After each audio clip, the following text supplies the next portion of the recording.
My வரம்பற்ற பேருந்து பயண அட்டை மக்களின் வாழ்க்கை செலவினத்தை குறைக்க மதானி அரசின் முனைப்பு.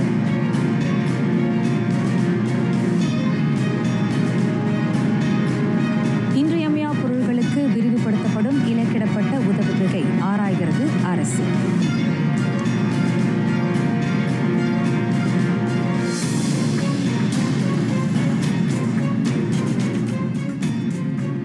வணக்கம், சலாம் மலேசியா மடானி ஆர்டிஎம் தமிழ் செய்திகள் உங்களுக்காக. உங்களுடன் நான் கோகிலவாணி கிருஷ்ணன்.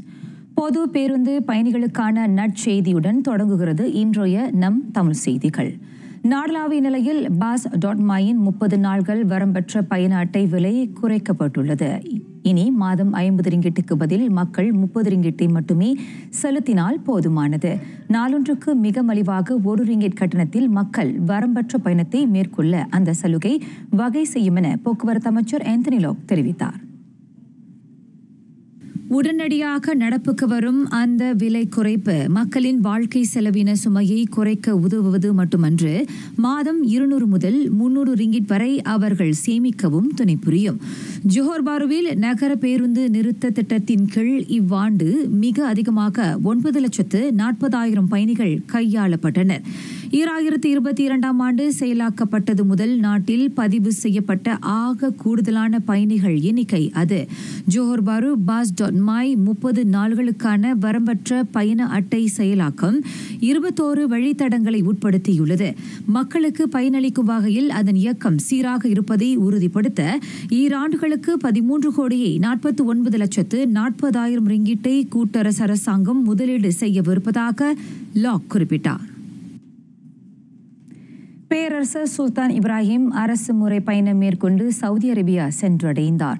இன்று புறப்பட்ட அவர் வரும் 6ஆம் நாள் வரை அங்கு பல்வேறு நிகழ்ச்சிகளில் கலந்து கொள்வார். மக்களுக்கும் நாட்டுக்கும் பயனளிக்கும் வகையில் பல்வேறு நாடுகளுடனான மலேசியாவின் உறவை வலுப்படுத்தும் முயற்சியாக அவரின் இந்த பயணம் அமைந்துள்ளது. சுல்தான் இப்ராஹிமை ஏற்றியிருந்த சிறப்பு விமானம் இன்று காலை மணி 9 வாக்கில் சுபாங் மலேசிய வான்படை தளத்திலிருந்து புறப்பட்டது. தலைநகர் ரியாட்டில் அவர் சவுதி அரேபிய பட்டத்து இளவரசரும் பிரதமருமான முகமது பின் சல்மான் பின் அப்துல் அசீஸ் அல் சவுட்டுடன் சந்திப்பு நடத்தவிருக்கிறார். நவம்பர் 6ஆம் நாள் சவுதி அரேபியாவிலிருந்து பேரரசர் பஹ்ரைன் செல்கிறார். பஹ்ரைன் மன்னர் அஹமத் பின் இசா அல் கலிஃபாவின் அழைப்பை ஏற்று பேரரசர் அங்கு செல்கிறார். 1974ஆம் ஆண்டு இரு நாடுகளுக்கும் இடையில் அரசு தந்திர உறவு தோற்றம் கண்ட பின்னர் மலேசிய பேரரசர் பஹ்ரைன் செல்வது இது முதல் முறை. இதனிடையே சவுதிக்கும் பஹ்ரைனுக்கும் பேரரசர் சுல்தான் இப்ராஹிம் பயணம் மேற்கொண்டிருப்பதை பாராட்டிய பிரதமர் டத்து ஸ்ரீ அன்வார் இப்ராஹிம் அவருக்கு தமது நன்றியையும் தெரிவித்துக் கொண்டார்.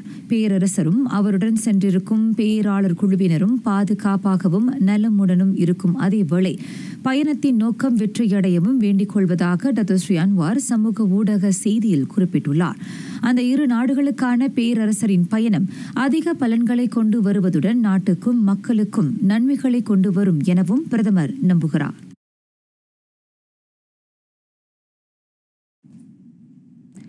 இன்று SPM தேர்வெழுத தொடங்கியுள்ள மாணாக்கருக்கு பிரதமர் வாழ்த்து தெரிவித்துக் கொண்டார். மாணாக்கரின் அயராத முயற்சி, அர்ப்பணிப்பு, பிரார்த்தனை அனைத்துக்கும் விடை தேடும் நேரம் இதுவென டத்து ஸ்ரீ அன்வார் தமது ஃபேஸ்புக்கில் இடுகையிட்டார். தேர்வெழுதும் மாணவர்கள் மிகுந்த நிதானத்துடனும் உலத்திடத்துடனும் இருக்க வேண்டும். அதோடு எல்லா சூழலிலும் பிரார்த்தனை செய்ய வேண்டும் என பிரதமர் அறிவுறுத்தினார். மாணாக்கரின் ஒவ்வொரு முயற்சிக்கும் பலன் கிட்டி சிறந்த தேர்ச்சி பெறவும் தாம் மனதார வாழ்த்துவதாக அவர் குறிப்பிட்டார். இன்று தொடங்கி டிசம்பர் 23ஆம் தேதி வரையில் தொடரும் 2025 SPM தேர்வை 4,13,372 பேர் எதிர்கொள்ளவிருப்பதாக கல்வி அமைச்சு அறிவித்திருந்தது. முழுநேர ஹெயிலிங் ஓட்டுநருக்கான பூடி 95 பெட்ரோல் பயன்பாட்டு உச்சவரம்பில் மேற்கொள்ளப்படும் மாற்றம் குறித்து விரைவில் அறிவிக்கப்படும். அதற்கான தகுதியை உறுதிப்படுத்த ஹெயிலிங் தரப்புடன் போக்குவரத்து அமைச்சு சந்திப்பு மேற்கொண்டதாக கருவூல தலைமைச் செயலாளர் டத்து ஜொஹான் மாமூட் மெரிகான் தெரிவித்தார். இ-ஹெயிலிங் சேவை வழங்கும் நிறுவன தரவு பயன்பாட்டு அடிப்படையில் ஓட்டுநரின் தகுதி ஆராயப்பட்டது. அவர்களது தகுதியை மேம்படுத்தும் வரையறை உருவாக்கப்பட்டதாக அவர் கூறினார். அந்த புதிய வரையறை இம்மாதம் தொடங்கி நடப்புக்கு வருவதாக டத்து ஜோஹான் மஹமூத் குறிப்பிட்டார். 47ஆம் ஆசியான் உச்சநிலை கூட்டத்தின் போது நாட்டின் நெடுஞ்சாலை ஒன்றில் அமெரிக்க அதிபர் டொனால்ட் டிரம்பின் வாகன அணிவகுப்பு செல்லும் புகைப்படம் சமூக ஊடகத்தில் பரவலாகியது. அதனால் மலேசிய சாலைகளின் வசதிகள், தூய்மை, எழில் ஆகியவை உலக அளவில் பெரும் பாராட்டுகளை பெற்றதை பொதுப்பணி அமைச்சர் டத்து ஸ்ரீ அலெக்சாண்டர் நந்தாலிங்கி சுட்டினார். அதிபரின் ஊடக செயலாளர் பதிவேற்றிய அந்த புகைப்படத்தை உலக மக்கள் லட்சக்கணக்கானோர் பார்வையிட்டனர். அந்த குறும்பதிவு மலேசிய சிறந்த நெடுஞ்சாலைகளை கொண்டுள்ளது என்பதை உலகிற்கும் நமக்கும் நினைவூட்டியது என டத்து ஸ்ரீ அலெக்சாண்டர் உவகை தெரிவித்தார். உள்கட்டமைப்பு மேம்பாட்டில் நமது கடின உழைப்பு, புத்தாக்கம் மற்றும் ஒழுக்கம் அனைத்துலக சமூகத்திற்கு வெள்ளிடை மலை. ஆனால் அதனையே உத்வேகமாக கொண்டு நாட்டின் சாலைகளை உயர்நிலைக்கு மேம்படுத்த முனைய வேண்டும் என்றார் அவர். 2025 மலேசிய சாலை பராமரிப்பு மாநாட்டில் கலந்து கொண்டு டத்து ஸ்ரீ அலெக்சாண்டர் இவ்வாறு உரையாற்றினார். இயக்குனரும் இசை கலைஞருமான நமி வி என்றழைக்கப்படும் வி மெங் ஷேயை போலீஸ் கைது செய்தது. தலைநகரில் உள்ள விடுதியில் கடந்த மாதம் போதைப் பொருள் வைத்திருந்தது, அதனை உட்கொண்டது ஆகிய குற்றங்களுக்காக அவர் தடுத்து வைக்கப்பட்டதாக கோலாலம்பூர் போலீஸ் தலைவர் டத்து ஃபடில் மர்சூஸ் தெரிவித்தார். கடந்த மாதம் 22ஆம் நாள் மாலை 4:30 மணிக்கு தலைநகரில் உள்ள ஒரு விடுதியில் மேற்கொள்ளப்பட்ட சோதனையில் அவர் போதைப் பொருளை பயன்படுத்தியது தெரியவந்தது. எக்ஸசி மாத்திரைகளும் கண்டெடுக்கப்பட்டன. ஆம்பெட்டமினா, மெத்தாபெட்டமினா, கெட்டமின், THC ஆகிய 4 வகை போதைப் பொருளை நமவி உட்கொண்டிருந்தது சிறுநீர் பரிசோதனையில் தெரியவந்தது. ஸ்லாங்கூர் சுங்கை புலோ கம்புங் டேசாமனில் துணி கிடங்குகளை ஏற்பட்ட தீ விபத்தில் 6 மூச்சு திணறலுக்கு ஆளாகினர். 4 துணி கிடங்கு தொழிற்சாலைகளின் தீ ஏற்பட்டதாக காலை 10 மணி அளவில் அவசர அழைப்பு பெறப்பட்டதாக மாநில தீயணைப்பு மீட்பு துறையில் செயலாக்க பிரிவு துணை இயக்குநர் அமன் முக்லிஸ் முக்தார் தெரிவித்தார். சுங்கை புலோ, பண்டா டமன்சரா, புக்கி ஜெலுத்தோங் மற்றும் சிலாயாங் தீயணைப்பு நிலையங்களின் வீரர்கள் சம்பவ இடத்துக்கு விரைந்தனர். அந்த 4 கிடங்குகளும் 10 முதல் 90 விழுக்காடு தீக்கிரையாகி பேரா தைப்பிங்கில் புக் எல்லாரூட் ஓய்வு பகுதியில் சிக்கிய 8 மலையேறிகளை பாதுகாப்பாக மீட்கப்பட்டனர். சம்பவம் நிகழ்ந்த இடத்துக்கு தைப்பிங் தீயணைப்பு நிலையத்தின் வீரர்கள் விரைந்ததாக மாநில தீயணைப்பு மீட்பு துறையில் செயலாக்க பிரிவின் இடைக்கால துணை இயக்குநர் சஸ்லியான் முகமது நனாஃபியா குறிப்பிட்டார். குறிப்பிட்ட பகுதியில் சிக்கிய 7 அங்கேயே காத்திருந்த நிலையில் ஒருவர் உதவி நாடி மலை அடிவாரத்துக்கு சென்றது கண்டறியப்பட்டது.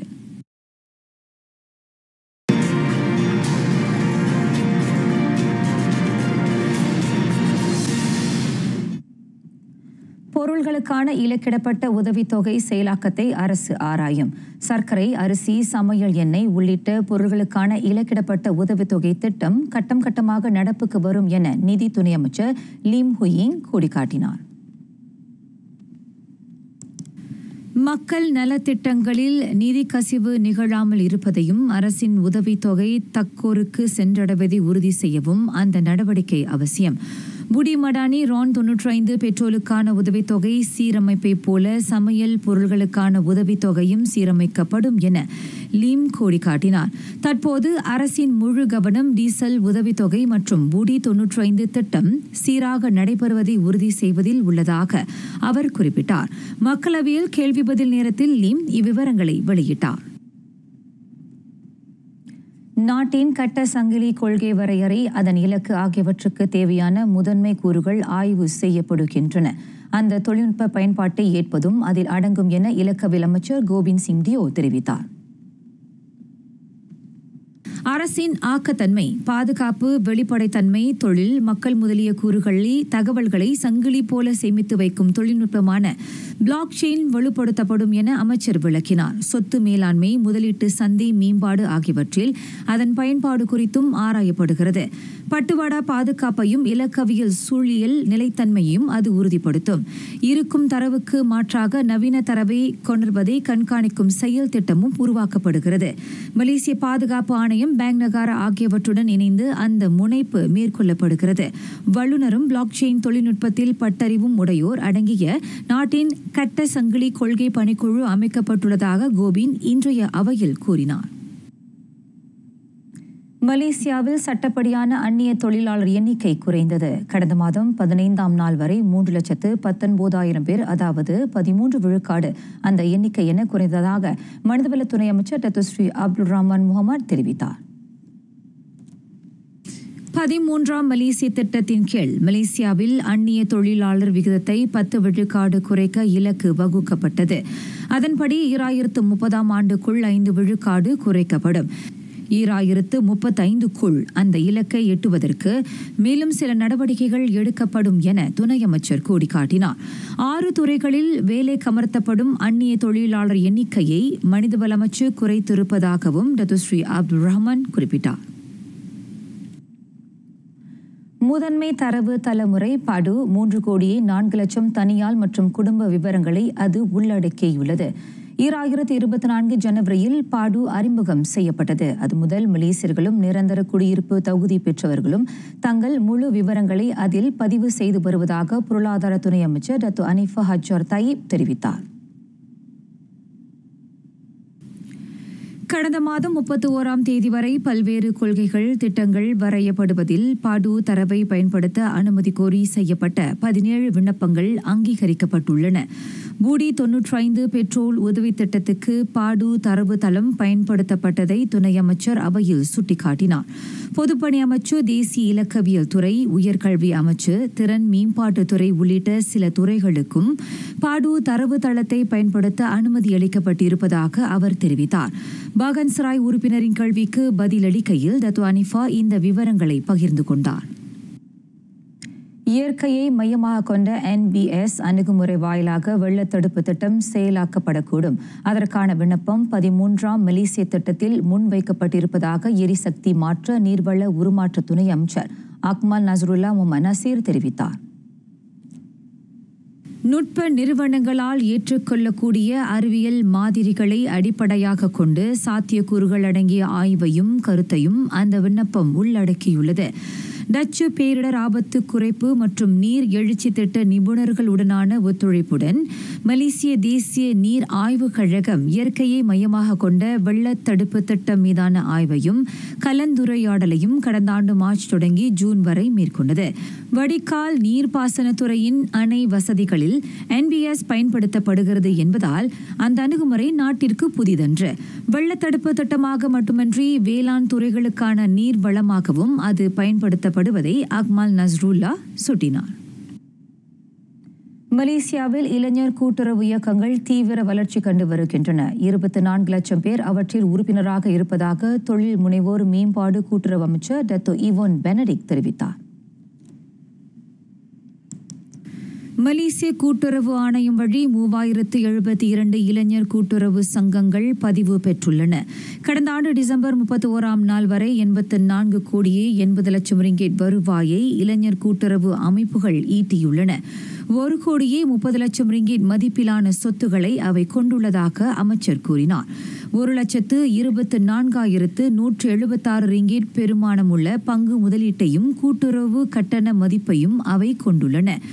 3 கோடியே 30 லட்சம் ரிங்கெட் கூட்டுறவு வருவாயை அவை பதிவு செய்துள்ளன. 2021-2025 மலேசிய கூட்டுறவு உருமாற்ற திட்டம், மலேசிய கூட்டுறவு கொள்கை ஆகியன வழி கூட்டுறவு சங்கங்களை SKM வழி தொடர்ந்து வலுப்படுத்தும் கடப்பாட்டை தொழில் முனைவோர் மேம்பாடு கூட்டுறவு அமைச்சு கொண்டுள்ளதாக அவர் கூறினார். பல்வேறு துறைகளில் கூட்டுறவு நடவடிக்கைகளை துரிதப்படுத்த 2024-2025 கூட்டுறவு உலா திட்டமும் தொடங்கப்பட்டுள்ளதாக டத்தோ ஈவோன் குறிப்பிட்டார்.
வட ஆப்கானிஸ்தானை உலுக்கிய ஆற்றல் வாய்ந்த நிலநடுக்கத்தில் 20 பேர் பலியானது இதுவரை உறுதிப்படுத்தப்பட்டுள்ளது.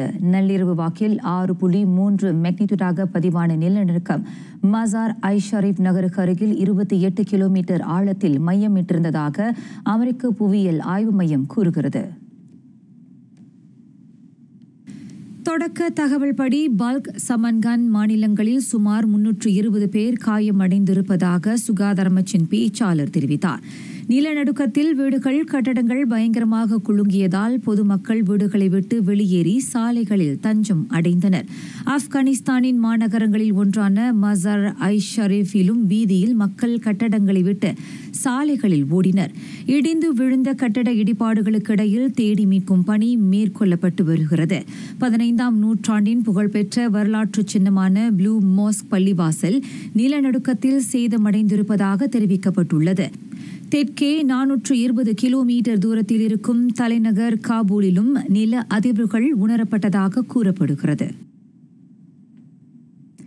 இந்தியாவில் ஒரே நாளில் அடுத்தடுத்த கோர சாலை விபத்துகள். தெலுங்கானா ரங்காரெட்டி மாவட்டத்தில் நெடுஞ்சாலையிலே ஜல்லி கற்களை ஏற்றி வந்த லாரி பேருந்தை மோதியதில் 24 பேர் உயிரிழந்தனர். முன்னதாக நேற்று ராஜஸ்தான் மாநிலத்தில் லாரி மீது வேன் மோதியதில் 15 பேர் பலியானார்கள்.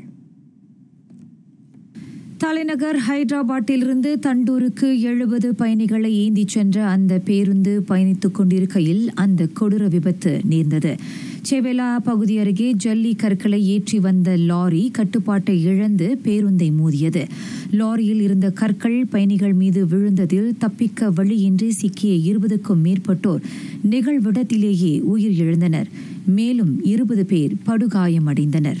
இந்நிலையில் ராஜஸ்தான் பலோடி மாவட்டம் அருகே நெடுஞ்சாலையில் நிறுத்தப்பட்டிருந்த லாரியை டெம்போ பயணிகள் வேன் மோதியதில் 15 பேர் பலியானார்கள். பைக்கனர் மாவட்டம் கொலையாட்டில் உள்ள கோவிலுக்கு சென்று ஜோத்பூருக்கு திரும்பிக் கொண்டிருக்கையில் அந்த துயரம் நேர்ந்தது.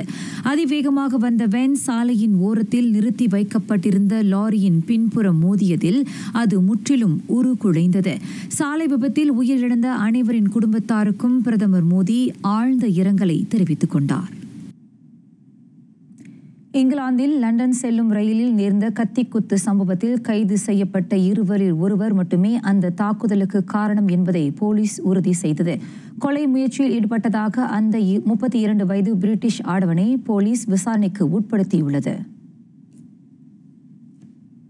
கத்திக்குத்து தாக்குதல் நிகழ்ந்த 8வது நிமிடத்தில் அந்த ஆடவனை பிரிட்டிஷ் போலீஸ் கைது செய்தது. கைது செய்யப்பட்ட ஆடவனுக்கு காயம் ஏற்படவில்லை என்பதை உறுதி செய்த பிறகு அவனை போலீஸ் காவலில் தடுத்து வைக்கப்பட்டதாக தெரிவிக்கப்பட்டது. நேற்றிரவு கேம்பிரிட்ஜ்ஷாயர் ரயில் நிலையத்தில் அந்த ஆடவன் ரயில் பயணிகளை தாக்கினான். அப்போது இரத்த கலரியுடன் கையில் கத்தியுடன் வெளியே வந்த ஆடவனை போலீஸ் கைது செய்தது. ஐயத்துக்குரிய மற்றொரு ஆடவனையும் போலீஸ் கைது செய்தது. பின்னர் அந்த ஆடவன் குற்றம் சாட்டப்படாமல் விடுவிக்கப்பட்டதை போலீஸ் உறுதி செய்தது.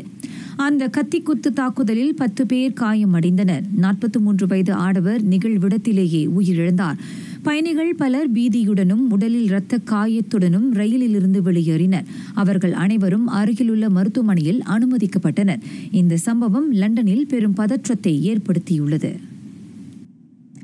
பேராற்றலுடன் ஈரான் மீண்டும் அதன் அணுசக்தி வசதிகளை கட்டவிருக்கிறது. அமெரிக்க இஸ்ரேலிய வான் தாக்குதலில் அதன் முக்கிய அணுவாற்றல் மையங்கள் கடும் சேதமுற்றன. இருப்பினும் அந்த தாக்குதல்கள் நாட்டுக்கு பின்னடைவை ஏற்படுத்தாது என ஈரானிய அதிபர் மசூத் பெசெக்சியன் கூறினார். ஈரானில் வெடிகுண்டுகள் தயாரிப்புக்காக அணுவாற்றல் பயன்படுத்தப்படுவதாக மேற்கத்திய நாடுகள் அவதூறு பரப்பி வருகின்றன. அணுவாற்றல் மையங்களையும் கட்டடங்களையும் அழிப்பதால் தங்கள் அணு விஞ்ஞானிகளின் அறிவாற்றலை அழித்துவிட முடியாது. அதீத சக்தியுடன் மீண்டும் அவை நிர்மாணிக்கப்படும் என பெசெக்சியன் சூளுரைத்தார். அணு ஆயுதங்கள் தயாரிக்கப்படுவதாக கூறிய ஈரானிய அணுசக்தி நிலைகள் மீது அமெரிக்கா தாக்குதல் நடத்தியது. எனினும் பொது பயன்பாட்டுக்காக மட்டுமே அணுவாற்றல் பயன்படுத்தப்படுவதாக தெஹ்ரான் தொடர்ந்து வலியுறுத்தி வருகிறது.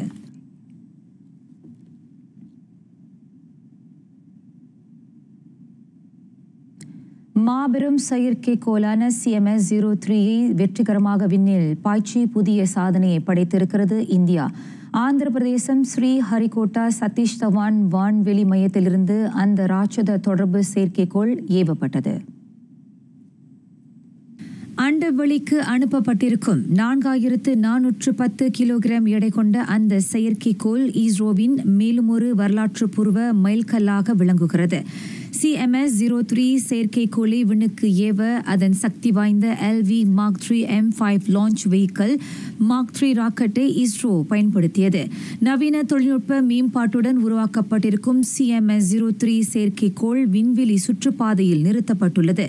அடுத்த 15 ஆண்டுகளுக்கு தகவல்களை துல்லியமாக தரும் வகையில் வடிவமைக்கப்பட்டிருக்கும் அந்த செயற்கைக்கோள் கடற்படை, ராணுவம் உள்ளிட்ட அந்த துணை கண்டத்தின் தகவல் தொடர்பு கட்டமைப்பை வலுப்படுத்தவும், இந்திய பெருங்கடல் மற்றும் அது சார்ந்த தீவுகளில் பாதுகாப்பை பலப்படுத்தவும், உயர்திறன் கொண்ட இணையம் மற்றும் தொடர்பு சேவைகளை உருவாக்கவும் ஆக்ககர பாதை வகுக்கும்.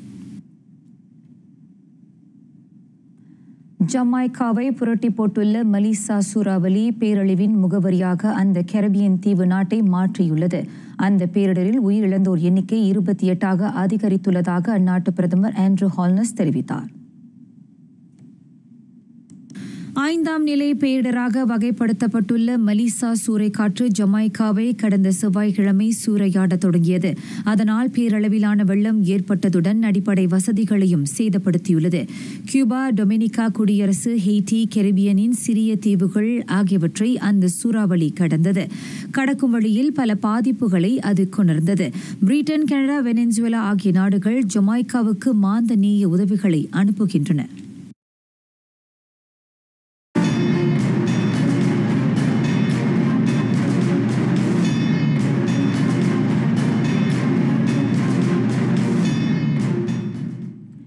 ஈராயிரத்து மாநிலங்களுக்கிடையிலான கபடி போட்டி முடிவுகள். ஆடவர் பிரிவில் கிடாவும், மகளிர் பிரிவில் கூட்டரசு பிரதேசமும் வாகை சூடின. நாடு தழுவிய நிலையில் 12 அணியினர் அதில் தங்கள் பலத்தை சோதித்தனர். ஆண்கள் பிரிவில் 7 அணிகளும், பெண்கள் பிரிவில் 5 அணிகளும் பங்கேற்றன. ஆடவர் இறுதியாட்டத்தில் கடா கோலம்பூர் கூட்டரசு பிரதேசத்துடன் களம் கண்டது. கடாரத்து மைந்தர்கள் அபார திறமையை வெளிப்படுத்தி கிண்ணத்தை தட்டிச் சென்றனர். மகளிர் பிரிவிலும் அவ்விரு அணிகளை மோதின. ஆனால் அதிர்ஷ்ட காற்று கோலம்பூர் கூட்டரசு பிரதேச அணியினர் பக்கம் வீசியது. ஆடவர் பிரிவில் 3ஆம் நிலையை கூட்டாக பேராக்கும் திருங்கானும் பிடித்தன. பெண்கள் பிரிவில் அந்நிலையை திருங்கானும் கிளாந்தானும் வகித்தன. 2026 சுக்மாவுக்கு ஆயத்தமாகும் வகையில் இப்போட்டி அமைந்திருந்தது.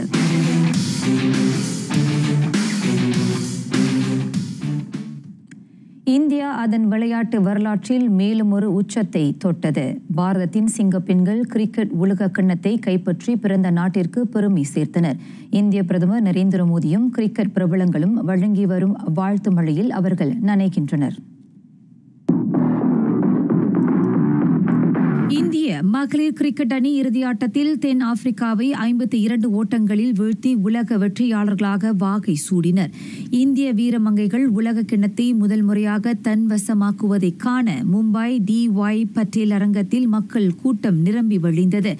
இவ்வெற்றிக்கு ஷஃபாலி வர்மா மற்றும் தீப்தி சர்மா முக்கிய பங்காற்றினர்.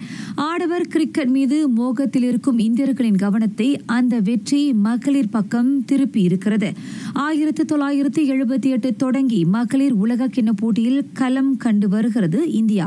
2005, 2017 ஆண்டுகளில் இறுதியாட்டம் வரை முன்னேறிய அந்நாட்டுக்கு இம்முறைதான் உலக கிண்ணம் வசமானது. இந்த வெற்றி தொடக்கம் மட்டுமே. சாதிப்பதற்கு இன்னும் அதிகம் இருப்பதாக கூறுகிறார் இந்திய மகளிர் அணி captain Harmanpreet Kaur.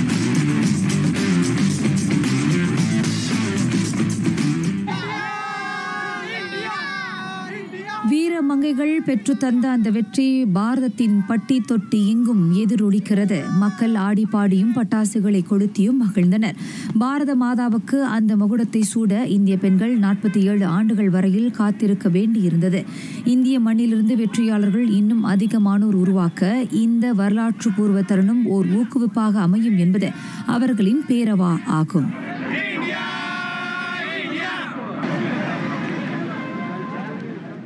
English premier league பட்டியலில் 2ஆம் நிலைக்கு முன்னேறியது மான்செஸ்டர் சிட்டி. இன்று அதிகாலை அரங்கேறிய ஆட்டத்தில் அது 3-1 என போர்ன்மவுத்தை வீழ்த்தியது. சிட்டிக்கான 3 கோல்களில் 2 எர்லிங் ஹாலண்ட் புகுத்தினார். பிரீமியர் லீக்கில் இதுவரை தமது அணிக்காக களம் கண்ட 10 ஆட்டங்களில் நோர்வே தாக்குதல் நட்சத்திரம் 10 கோல்களை அடித்துள்ளார். எஞ்சிய ஒரு கோலை ராயன் சோக்கி 60ஆம் நிமிடத்தில் பெற்று தந்தார். பான்மாத்துக்கான ஆறுதல் கோலை 25ஆம் நிமிடத்தில் டெய்லர் ஆடம்ஸ் புகுத்தினார்.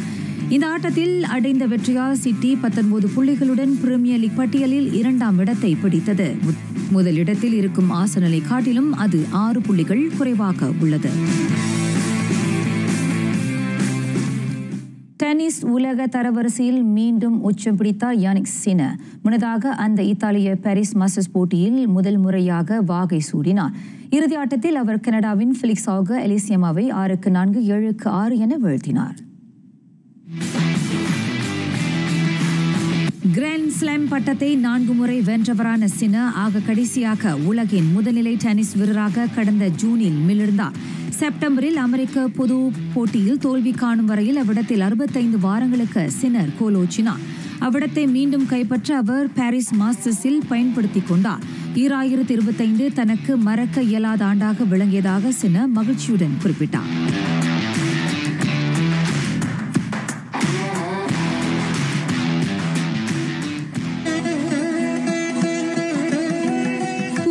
ஆத்திச்சூடி, தூற்றுதலொளி, பிறரை பற்றி புறங்கூறுதல், அவதூறாக பேசுதல் போன்ற தீய பழக்கங்களை விட்டுவிட வேண்டும். அதனால் எந்த பயனும் விளையப் போவதில்லை என பொருளுரைக்கிறார் அருந்தமிழ் பாவலன் பாரதி. நிறைவடைகின்றன RTM தமிழ் செய்திகள். எங்களோடு இணைந்ததற்கு நன்றி.